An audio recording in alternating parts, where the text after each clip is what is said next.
Hello everyone. Today we are going to discuss about a parasite which is considered to be having a low mortality rate, but the type of disease that it causes that will that is so severe and so discomforting. This particular parasite becomes very important for discussion. So let us discuss Wucheria bancrofta. Now, a short discussion about its pathogenesis. It is the mode of infection. It is through a mosquito bite. It's an inoculative method. The bite of the mosquito will release its larva, that is the third stage of larva, into humans. That is how it is transmitted. It is transmitted by female mosquitoes of species of Culex, Aedes, and Anopheles. But in India, particularly, you get Culex pipen petigins as the transmitting agent for Wucheria bancrofta. Now, the infective form, that is the third stage of larva, portal of entry, obviously, the mosquito will bite at your skin.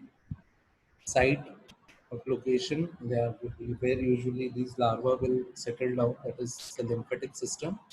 And biological incubation period is 8 to 12 months.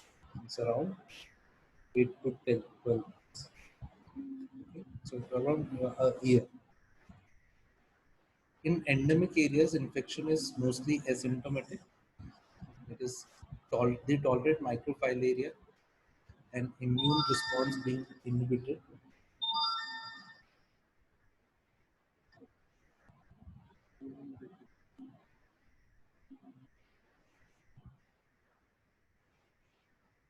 Infective larvae enter through bite into the lymphatics. They mold, releasing their body protein, secretion, and other products. And in some, they cause irritation directly or hypersensitivity. So these larvae can either directly enter into the lymphatic system or may cause hypersensitivity reaction. Typical manifestation produced by adult worms, like living microfaria, circulate in blood, not known to produce any pathogenic effect except occult filariasis. So the disease caused by Wucheria bancrofti is also known as filariasis. So this is how its manifestation would look like. This is a short summary of it. Now the response of reticular endothelial system only when the worm dies. So your reticular endothelial system, a part of your lymphatic system, will respond only when the worm dies or undergoes degenerative changes. Area invaded by macrophages and giant cell appear in order to engulf, absorb fragments of dead worm.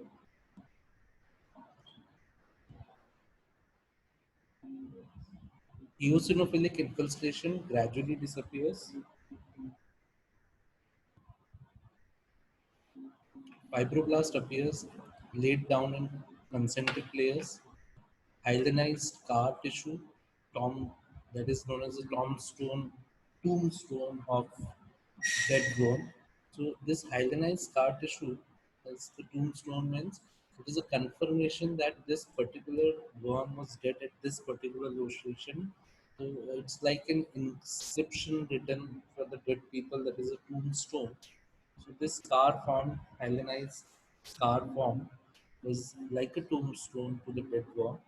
Basic lesion, acute inflammation followed by epithelioid granuloma surrounding adult worm and fibrous scar. So what happens? The basic lesion formed there would be an acute inflammation followed by epithelial granulomatous tissue surrounding the adult worm and then followed by the scar tissue. This deposition of collagen fiber and fat. What do happen in the histopathological changes? Male and females of Wucheria bancrofti lodge in lymph node. What happens is this Male and females of Wucheria bancrofti will get lodged or deposited in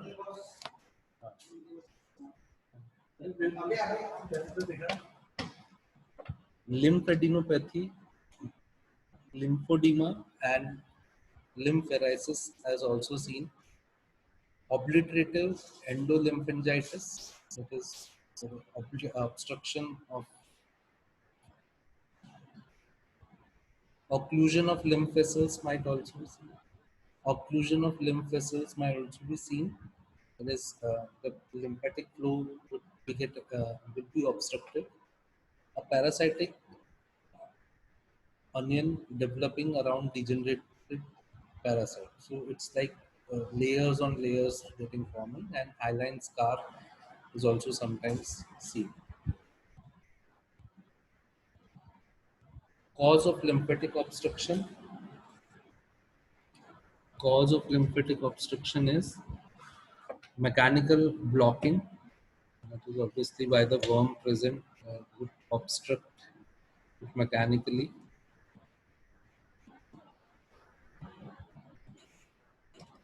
Obliterative endolymphangitis, that is endothelial proliferation, that is multiplication of cells present there, and inflammatory thickening of wall. So, as it is endolymphangitis, which is causing obstruction by thickening of the wall due to the inflammatory gene. Excessive fibrosis of lymphatic vessel. So these lymphatic vessels will develop extra amount or excessive fibrous tissue, fibrosis of efferent lymph nodes, so those bringing the inflow of lymph vessels or the nodes having receiving the lymph, flowing lymph would get fibrosed, and allergic inflammatory response may also be seen. Causes of lymphangitis, mechanical irritation, obviously by the presence of Medgone, liberation of metabolites of growing larva and secretion of some toxic fluid by fertilized female, absorption of toxic product liberated from dead worm, undergoing disintegration, and secondary bacterial infection. Inflammatory changes damage the valves, aggravating lymph stasis.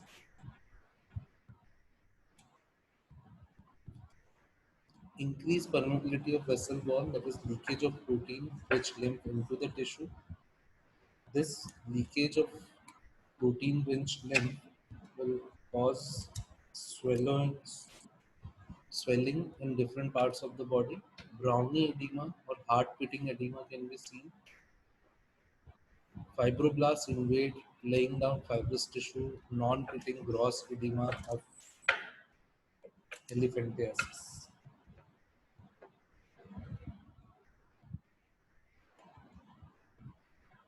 So what happens in occult filariasis and classical filariasis?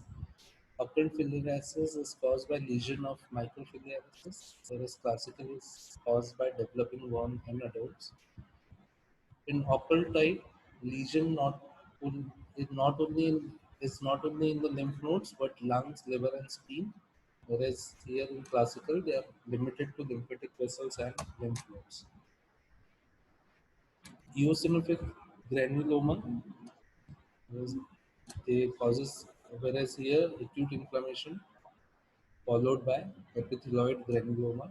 Microfilarial present in affected tissue but not in blood, whereas here microfilarial is present in the blood. Complement fixation test highly sensitive, not so sensitive. So this is a difference in the test we'll be seeing later, how complement fixation is done. So the clinical manifestation is can be symptomatic or asymptomatic. If symptomatic, it can be in two phase, either inflammatory phase or the obstructive. So the more dangerous one is the obstructive phase because it will lead into the complication of filariasis. This one is the obstructive phase. You can see the swallowing of food. Now, this swallowing can be correlated with the draining or leakage of fluid with protein out of the vessels, and this deposited fluid over a long period of time will give such type of appearance. We will discuss Vurucheriasis in the second part of this lecture. Thank you.